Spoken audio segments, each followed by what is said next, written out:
problème foncier en Côte d'Ivoire entre héritage colonial, crise politique et arnaque moderne. Selon plusieurs études réalisées par des chercheurs, divers facteurs sont à l'origine du problème foncier en Côte d'Ivoire. Certains remontent à la période coloniale, notamment les lois imposées par l'administration française. En 2025, le ministère de la Construction est encore confronté à de nombreuses plaintes. Des citoyens dénoncent des arnaques de la part de personnes qui vendent illégalement des terrains ou usent de leur pouvoir pour les en déposséder. Afin d'éclairer l'opinion, nous avons tendu notre micro aux victimes et aux autorités compétentes. Témoignages de victimes et témoins. Madame Roséline Sorolaté, chef d'entreprise, raconte le litige foncier dont elle est victime. Moi, dans mon cas précis, j'ai acheté un terrain en 2015 et donc, pendant que j'ai introduit le dossier pour l'obtention de l'ACD qui est en cours au ministère de la Construction, quelqu'un d'autre vient me voir et me dit qu'il a réussi à obtenir un ACD sur le même terrain, sur le même lot. Donc je ne comprends pas si la question c'était de savoir est-ce qu'il est possible d'obtenir à deux différentes personnes d'obtenir un ACD sur ou bien d'introduire un ACD sur le même lot au même moment. Parce que je n'ai pas retiré mes dossiers au ministère de la Construction. Donc je considère que les dossiers suivent encore leur cours. Après avoir exposé son problème, elle informe le public de la réponse reçue du ministère. Ils m'ont demandé de passer les voir afin qu'ils puissent véritablement se pencher sur le problème pour mieux me faire, m'expliquer ce qui s'est réellement passé. L'artiste ivoirien Soro témoigne à son tour de l'arnaque dont il a été victime.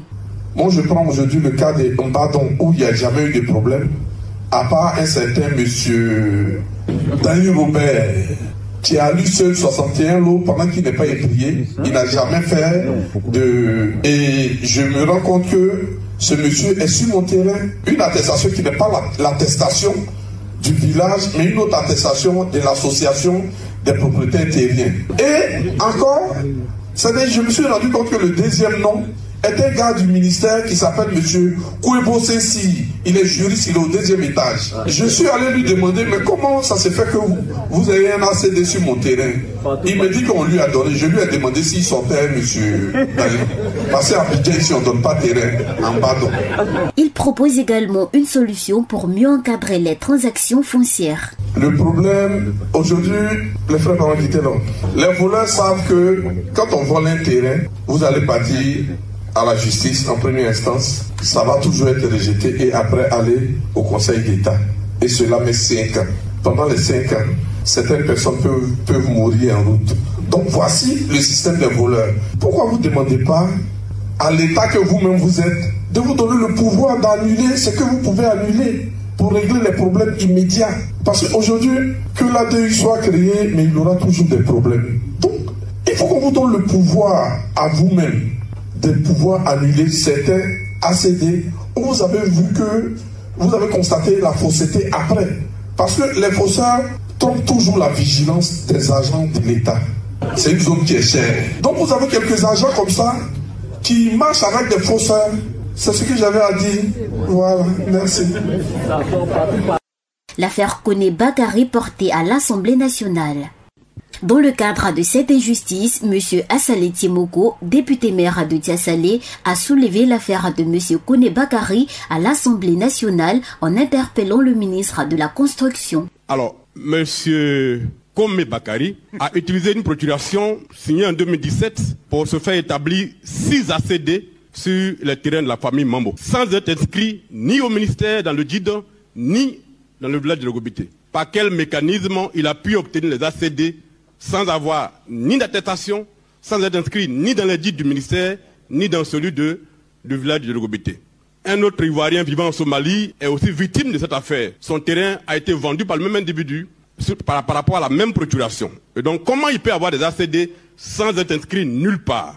Sur le cas d'Am Touré Hélène, dont la maison a été rasée par le même individu, le ministère de la Construction, à travers l'ancien ministre Sanogo, a fait annuler tous les documents qui ont permis à Koné Bakary de détruire la maison de la dame. Et l'ACP a été annulée, la lettre d'attribution annulée. Le ministère lui-même, en 2022, a fait une attestation domaniale pour la dame, comment se fait-il que, pratiquement 12 ans plus tard, l'ACD n'est pas encore sorti pour que Dame Touré Hélène puisse récupérer son terrain? Les réalités sur le terrain à San Pedro. Monsieur Clatoma, vice-président de l'association des autochtones propriétaires terriens de San Pedro, explique les difficultés foncières rencontrées par la population de sa ville. Nous, nos structures, là, je parle ici en tant que responsable de structure, et donc nous recevons, on va dire, au sein de nos structures, à nos bureaux, dans nos locaux, beaucoup de personnes justement qui se plaignent, de cette situation.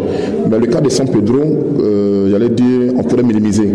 Il décrit ensuite les procédures mises en place au sein de leur association pour régler les conflits fonciers. Et la structure se gère avec l'ensemble des chefs traditionnels de San Pedro. Et donc, quand un problème comme celui-là se pose, enfin, une question liée au foncier se pose, bien évidemment, nous faisons, intervenir tous ces acteurs-là à l'effet justement de savoir d'où vient le problème pour que chaque parent apporte sa solution pour que la solution soit trouvée. Même quand le problème est au niveau de l'administration, nous essayons de nous rapprocher de l'administration pour que, dans une intelligence consensuelle, le problème puisse trouver solution. Quand on est au niveau de l'ACD, nous sommes déjà, le plan est au-delà de la compétence de la structure. Et justement, l'État du Côte d'Ivoire a mis en place des structures pour régler ces problèmes. Avis des autorités et acteurs institutionnels.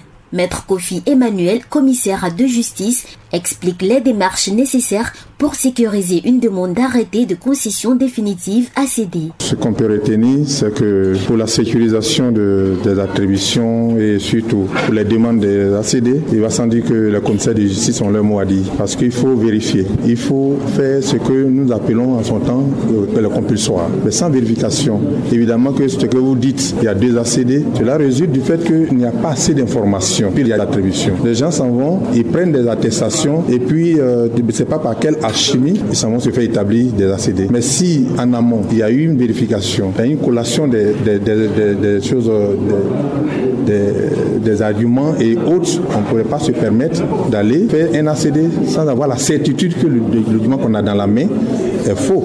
Monsieur Diallo Abdoulaye, directeur du domaine urbain au ministère de la Construction, du Logement et de l'Urbanisme, expose les causes de nombreux conflits fonciers.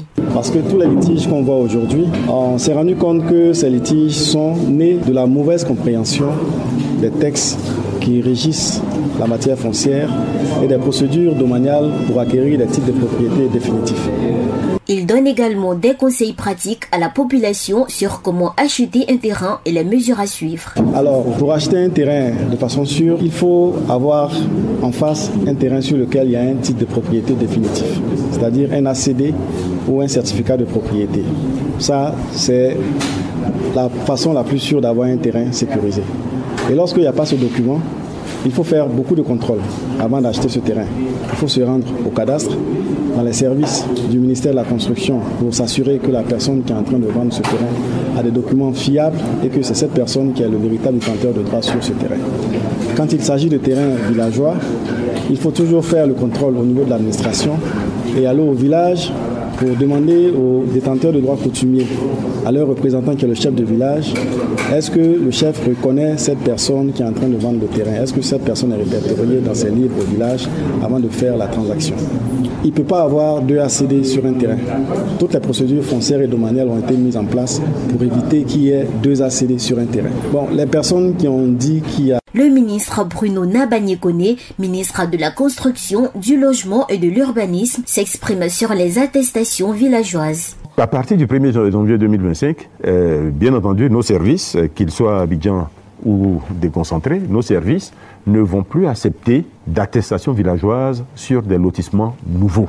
Il aborde aussi la question des anciens lotissements, souvent source de conflits. Et pour ceux qui ont déjà une attestation villageoise, plusieurs cas de figure se présentent. Le premier cas de figure, c'est celui qui est dans un lotissement approuvé. Vous êtes dans un lotissement approuvé, vous avez une attestation, il n'y a pas de litige sur le lotissement en question. Tout ce que nous vous demandons, c'est d'entamer la procédure d'accès à l'ACD.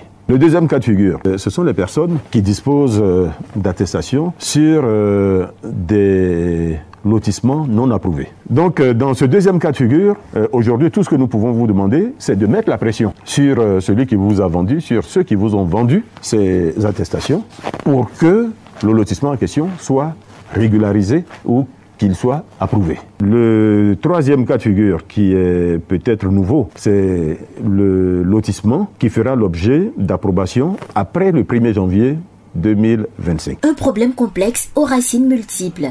Il faut noter que les problèmes fonciers en Côte d'Ivoire sont souvent aggravés par la proximité des procédures administratives, l'ambiguïté des titres de propriété ainsi que le conflit entre droit coutumier et droit moderne. Selon Dr Djedou Martin Amalama de l'université Peleforo-Gonkoulibaly-Korogo, la loi de 1998 relative au domaine foncier rural devait clarifier les droits fonciers et offrir plus de sécurité. Elle vise à accorder à chaque exploitant agricole un droit de propriété ou un contrat de location reconnu. Cependant, cette même loi accorde un pouvoir important au comité villageois de gestion foncière rurale, CVGFR, généralement composé d'autochtones. Ces comités, influencés par les traditions locales qui varient d'une région à l'autre, peuvent parfois être à l'origine d'abus ou de litiges. Des notions floues comme terre cédée, terre donnée par amitié, terre sans maître ou encore jouissance paisible et continue rendent l'application de la loi difficile sur le terrain. À tout cela s'ajoutent les crises politiques successives qui ont affaibli l'autorité des institutions et alimenté l'insécurité juridique. Comme on peut le constater, le problème foncier en Côte d'Ivoire est un enjeu multidimensionnel mêlant héritage historique, conflits sociopolitiques et pratiques frauduleuses. Il appelle à une réforme en profondeur fondée sur la transparence, l'inclusion des parties prenantes et une meilleure articulation entre droit coutumier et droit moderne. Accra, Agence Presse Radio et Audio.